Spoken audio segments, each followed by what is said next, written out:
11-12 বছরের বাচ্চা অলমোস্ট দেখা যাবে 50%ই 12 বছর হবার আগে পর্ন দেখেছে। বাচ্চাদেরকে একেবারে টোটালি আনপ্রোটেক্টেড ইন্টারনেট দিয়ে না, অ্যাডাল্ট মেলরা তারা বাচ্চাদেরকে প্রথমেই একটা তাদের প্রাইভেট পার্টের ছবি পাঠায়। বাচ্চাদেরকে যে ডিভাইসগুলো দেন ডেফিনেটলি ওই ডিভাইসে এটা ছাড়া বাচ্চাদেরকে একেবারে টোটালি আনপ্রোটেক্টেড ইন্টারনেট দিয়ে না। আনপ্রোটেক্টেড ইন্টারনেট কিন্তু খুবই ডার্ক, খুবই হার্মফুল বাচ্চাদের জন্য। বাচ্চাদের জন্য মানে কিরকম ক্ষতিগুলো আছে ভাইয়া?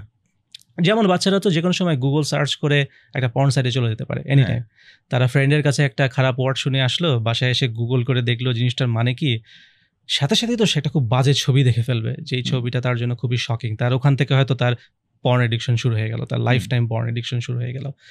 আপনি যদি দেখেন যে বেশিরভাগ বাচ্চা বা ইয়াং 11-12 বছরের বাচ্চা অলমোস্ট দেখা যাবে 50%ই 12 বছর হবার আগে পর্ন দেখেছে। তার কারণ কি?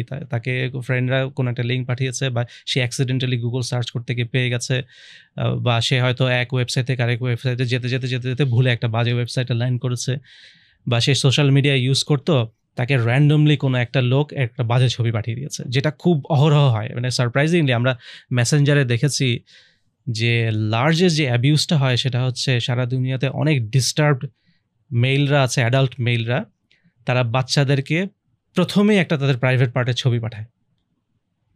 ফার্স্ট মেসেজটা হচ্ছে এইটা, এইভাবে করে নষ্ট করে ফেলে বাচ্চাদেরকে। বাচ্চাদেরকে খুঁজে পায় কিভাবে? বাচ্চাদেরকে তো ওই যে ফেসবুক প্রোফাইল দেখে দেখে খুঁজে পায়। ফেসবুক প্রোফাইল, ফেসবুকে গিয়ে তো সার্চ করতে পারে, বাচ্চাদের অনেক গ্রুপ আছে, প্যারেন্টিং গ্রুপস আছে। তারপরে বাচ্চাদের তো মানে খুবই আফসোস যে বাবা মারা আজকাল বাচ্চাদেরকে ফেসবুক প্রোফাইল দিয়ে দেন এবং বাচ্চারা তাদের নিজেদের ফটো ফেসবুকে বা ইনস্টাগ্রামে গিয়ে শেয়ার করতে থাকে। এইভাবেই তো ওই অ্যাডাল্টগুলো খুঁজে পায় ওই ধরনের বাচ্চাদেরকে, মানে পেডোফাইল যাদেরকে পেডোফাইল ধরতে পারেন। হ্যাঁ, সো এটা কি, এটা তো শুধু ফেসবুকে না, এটা তো আমি এটা ইনস্টাগ্রামে আরো অনেক বেশি হাইয়েস্ট হয়েছে, যেহেতু ওখানে বাচ্চারা বেশি। ইনস্টাগ্রামে বেশি, স্ন্যাপচ্যাট আছে, টিকটক আছে, সব জায়গায় হচ্ছে, সমস্ত সোশ্যাল মিডিয়াতেই, যেখানে বাচ্চারা তাদেরকে নিজেদেরকে অ্যাকাউন্ট ক্রিয়েট করে নিজেদের ছবি টবি ভিডিও শেয়ার করছে, তারা এই অ্যাবিউসের শিকার অনেক বেশি হয়। তাদেরকে এই ডিস্টার্ব অ্যাডাল্টগুলো মেসেজে ইনবক্সে ফার্স্টে একটা খুব বাজে ছবি পাঠাবে, যেটা দেখে হয়তো বাচ্চারা একদম আটকে যাবে, হয়তো তাদের কিউরিওসিটি ট্রিগার করবে, এটা কি পাঠালাম, আমাকে কেন পাঠালা। আস্তে আস্তে তাদের মধ্যে কনভারসেশন শুরু হবে, তারপরে সেটা আস্তে আস্তে খুব ডার্ক সাইডে চলে যায়। আমার মনে আছে যে আমরা মেটাতে একবার একটা ফিচার লঞ্চ করেছিলাম যে অ্যাডাল্টগুলোকে আমরা মনে করি যে সাসপিশিয়াস, ওই অ্যাডাল্টগুলো যেন বাচ্চাদেরকে মেসেজ করতে না পারে, প্রোফাইলে গিয়ে যেন মেসেজ বাটন ক্লিক করতে না পারে, মেসেঞ্জারে গিয়ে সার্চ করে যেন চ্যাট থ্রেড শুরু করতে না পারে, এরকম একটা ফিচার আমরা ইন্ট্রোডিউস করেছিলাম। করার পর দেখা গেল যে দিনে প্রায় মোর দেন 12 মিলিয়ন এরকম অ্যাটেম্পট ব্লক হচ্ছে। প্রথমে আমরা ভেবেছিলাম আমরা বিরাট ভুল করে ফেলেছি, এত তো হওয়ার কথা না। কি বলেন? দিনে 12 মিলিয়ন আজে বাজে অ্যাডাল্ট বাচ্চাদেরকে মেসেজ করতে যাবে, এটা তো নর্মাল না। আমরা প্রচুর ডেটা অ্যানালাইসিস করে দেখলাম না, আসলেই ঘটনা তাই, আসলেই এরা খারাপ। এবং এরা এই বাচ্চাকে করার আগে, এই ফিচারটা বানানোর পরে তো আমরা জানতে পারছি যে করছে, এরা আগে থেকেই করছিল, আমরা জানতাম না। এটা শুধু মেসেঞ্জারে? শুধু মেসেঞ্জারে, আরো তো আছে, আরো তো আছে, হ্যাঁ, আরো তো আছে, টিকটক আছে, এটা আছে, সেটা আছে। তাদের কি স্কেলে হয় আমরা তো জানি না, অ্যাটলিস্ট এটা তো আমি নিজে জানতাম। তো এটা ছিল আমাদের one of the most successful child safety feature. আমি চাইল্ড সেফটি টিমটা চালাতাম। তো এটা যখন আমরা ফাইনালি ডিপ্লয় করলাম এবং করে শেষ পর্যন্ত দেখলাম যে আসলেই তো অলমোস্ট প্রায় 12 মিলিয়ন অ্যাটেম্পট ব্লক করতে পারছি দিনে, তখন আমরা বুঝলাম যে কত বড় একটা হার্ম আমরা বন্ধ করে দিলাম।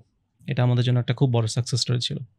আরেকটা সাকসেস স্টোরি ছিল যে অলরেডি চ্যাট চলছে, মানে ফার্স্ট টাইম মেসেজিং তো ব্লক করলাম, কিন্তু ইতিমধ্যে তো অলরেডি অনেক চ্যাট শুরু হয়ে গেছে। অনেক সময় আমরা ব্লকও বুঝতে পারি না যে অ্যাডাল্টটা হার্মফুল, সে চ্যাট শুরু করার পরে হার্মফুল হয়ে গেছে। আমরা যে চাইল্ড সেফটি টিমে ছিলাম, আমরা একই সাথে মেসেজ এবং ইনস্টাগ্রাম দুটোর চাইল্ড সেফটির কাজই করতাম। তো সেকেন্ড যে ফিচারটা ছিল সেটা হচ্ছে যে ধরুন অলরেডি চ্যাট শুরু হয়ে গেছে একটা অ্যাডাল্ট এবং একটা বাচ্চার মধ্যে, আমরা তখন বাচ্চাদেরকে একটা ওয়ার্নিং মেসেজ পাঠাতাম যে যখন আমরা ডিটেক্ট করতাম যে অ্যাকচুয়ালি এই অ্যাডাল্টটা বেশি ভালো না, তাকে আমরা দেখতে পাচ্ছি সে 20 জনের সাথে একসাথে চ্যাট করছে, সবগুলোই মেয়ে বাচ্চা এবং বিভিন্ন দেশের, তার মানে নিশ্চয়ই কোনো সমস্যা আছে। বা আমরা একজন অ্যাডাল্ট একটা বাচ্চার সাথে চ্যাট করছে, এর আগে তাকে অলরেডি 5টা বাচ্চা রিপোর্ট করেছে, তার মানে কিছু একটা সমস্যা আছে। বা এই অ্যাডাল্টটা একটা বাচ্চার সাথে চ্যাট করছে, এই অ্যাডাল্টটাকে আমরা দেখতে পাচ্ছি বিভিন্ন ফেসবুকের গ্রুপে সে আছে, যে গ্রুপগুলো খুবই ডেঞ্জারাস গ্রুপ।